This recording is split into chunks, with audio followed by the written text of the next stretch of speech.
And so that's kind of how I got into doing what I do now. I really slowly started to transition into coaching only. And then I stopped coaching local teachers and I started coaching people around the world. That's amazing. Yeah. What a fantastic story. Yeah, I think it's a pretty cool story. Yeah. Yeah. Wow. Super powerful. Yeah. So you talk to your clients, your community, about investing in themselves. What do you see as the return on investment when you invest in yourself? Oh, well, I mean, it really shifts things. I remember that day I was talking to my coach, and she was from the States, so we spoke in US dollars, and she told me, I'm 50,000 US dollars, and I laughed out loud, like, oh, you've made a mistake, like, you don't know who I am, that's what I make in a year, like, what are you talking about? No, I can't afford you, sorry, I gotta go. And she was like, but what if you could? And it seemed kind of crazy, but deep down I knew this is something that I had to do. And so I did have a little bit of money from my taxes. And she said, put down a deposit, here's your options to pay. Let's start manifesting, like, let's get to work. And so I did. And it was so funny because I decided, okay, I'm going to pay her this money.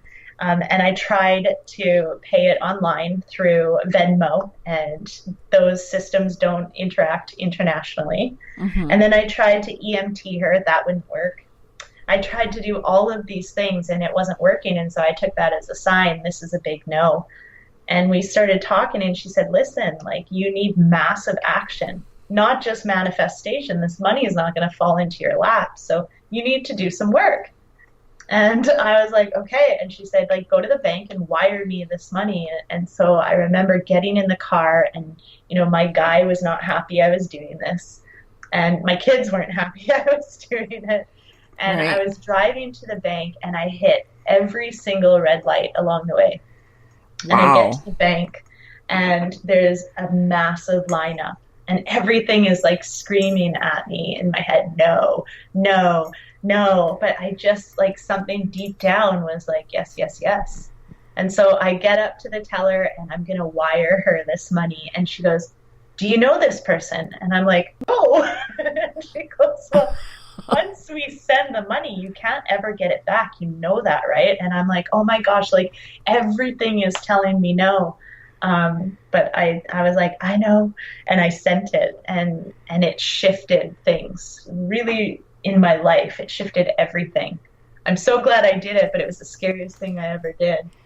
Well, see, now, honestly, if I was you going through that, mm-hmm. I would have been like, nope. All the things are saying no. Red lights, lineups, like technology. Like, nope, this isn't meant to be. It totally. And, it was just like deep down, there was like this inherent knowing, like, I need to do this. And I mean, even I worked with her for 2 years, and I did 2 packages with her, and I signed on for a 3rd package. And I knew before that I didn't want to do it. And I told her, I don't really want to sign up with you. I'm actually going to go be a Tony Robbins Platinum member. And she said, well, what if you could do both? And I thought, well, yeah. And so I was really still working through my stuff and definitely looking outside for the answer. And so all this time from, hiring her, 4 months after I hired her, I started bringing in 5 figures, like more than I ever could make nursing, at teaching yoga. And so I then, like, instead of me being the success, I made her the success. She's the reason I'm doing this. And so when she said, like, don't you want to do both? And I'm like, yeah, like, I owe her, which I don't, because I paid her. But it was interesting. And so then I paid her. I paid her actually as much as I needed to pay to get to platinum membership with Tony. And then I started kind of having trouble. And I knew deep down, like, I can't work with her. But now I had given her paid her 75,000 US dollars. And I knew, just because of the contracts and everything, that I wasn't getting any of that money back if I fired her. Mm-hmm. And I had a really big breakdown, and I really connected to the fact that like my intuition, which is what I teach people all the time, listen to your intuition. I knew, but because of what I had done before, I was really quick to manipulate myself into thinking that this no, no, no is actually my fear, and that to get to the next level, I needed to step through it. But what I realized was like the first time I said yes to her, I was scared. It was the scariest thing I ever did, and everything said no, yet I kept going.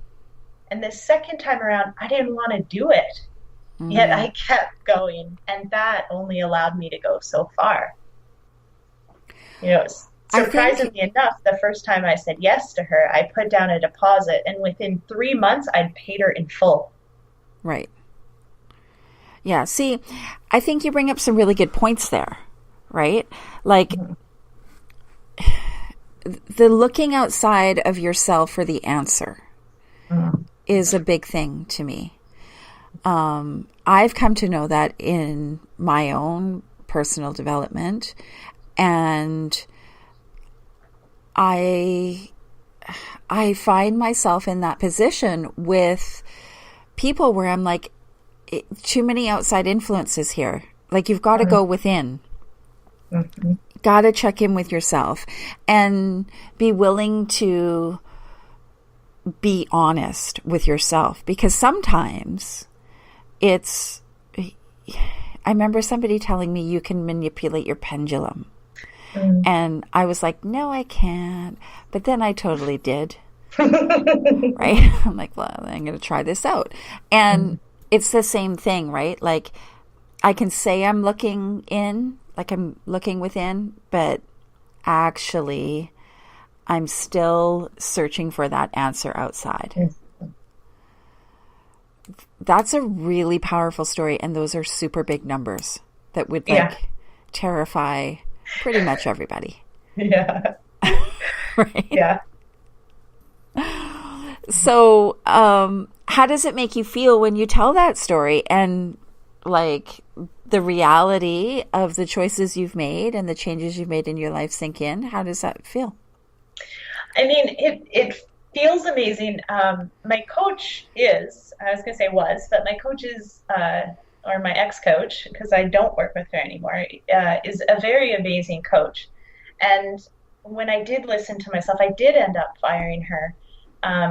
And she actually did give me a little bit of a refund, which was awesome, but not very much. So I remember thinking, like, this is also the most expensive lesson I've ever learned in my whole entire life. And easy come, easy go. This is how quickly you can make money, and this is how quickly you cannot make money. Right. So it was, I feel like, even though I had quite the childhood, I feel like that was probably the hardest. And it was just a few months ago, so it's nice to be on the other side. I'm glad that this interview isn't happening in the midst of it. Yeah. But it was definitely a struggle. And I remember I have a meditation mentor, reaching out to her and just like so agonized, like, what do I do? Do I keep working with her? I need to go see Tony. I need to go do this. I need to go do that.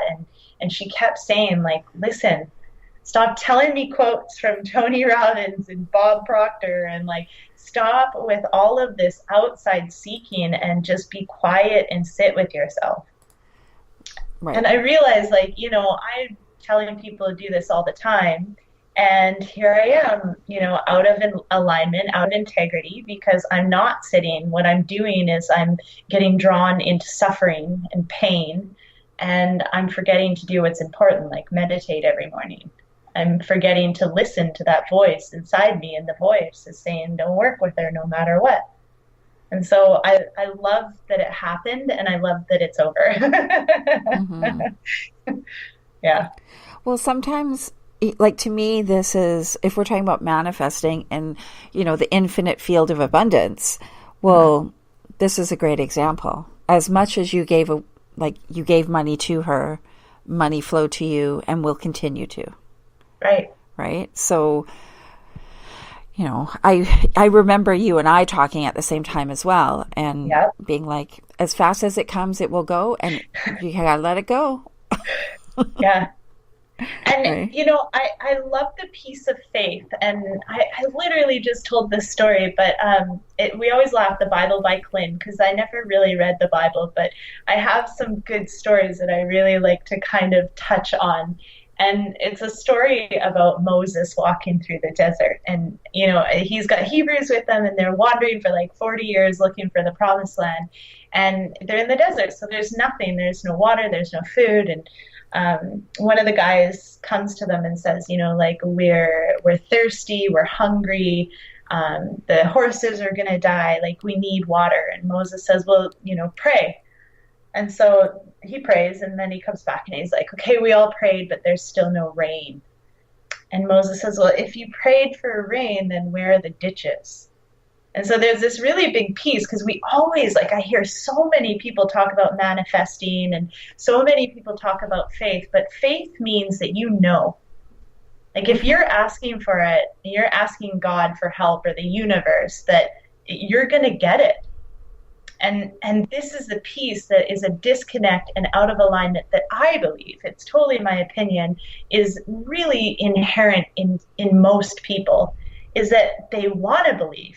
They want to have faith, but they don't really believe it's going to happen. They're kind of coming from a place like, okay, God, if you're real, then prove yourself. Then show me. Yeah. And that's kind of not how it works. And so even after my coach and I split ways, she gave me a refund.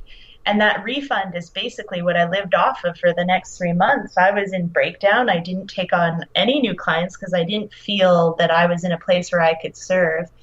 And, money was getting tight, which I hadn't felt for 2 years because I'd been doing pretty good. And yet I had business mastery, planned and paid for from before. And I needed to go to Amsterdam, and I had made plans to stay in Amsterdam with my sister or travel Europe for 2 weeks. And my partner was like, what are you doing? You can't go. You need to cancel it. And I'm like, no, I got to go. Like, this is the next step. And so I went, and I kept spending money on this refund that she had given me. And I traveled Europe, and when I was in Amsterdam, we won this contest and we met all these people. And let me tell you, that crowd is amazing. And one of the platinum partners actually gifted me a ticket to Unleash the Power Within in Chicago a week after I got back from traveling Europe. And so I get home, and my partner is like, we had bought like ClickFunnels and we had traveled, and he goes, like, you got to stop spending. There's no more money. And I'm like, oh, it's okay. I got this.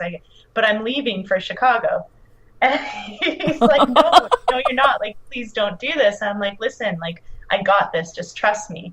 I'm being guided. And he was, that faith person. He hoped that it was all true. And so I went to Chicago for a week and came back. And in Chicago, I had these massive downloads of what the next steps were.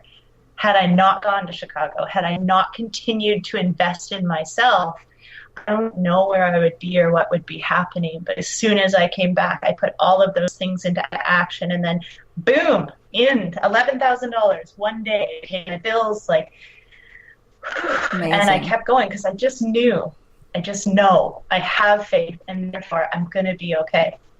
Right.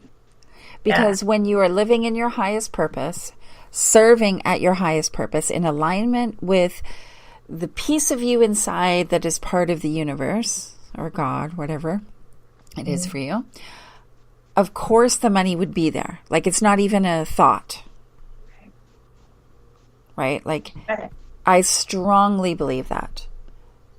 And I call it the yeah, but, where people are like, I'm going to manifest this money, and, we could talk about trust and stuff. And they're like, yeah, I trust, but. Mm-hmm. But is it actually going to happen? And it's kind of like, that's the yeah, but, and that's the thing. It's like the final little thing that has to go. I was talking to a group of mine on Saturday morning, and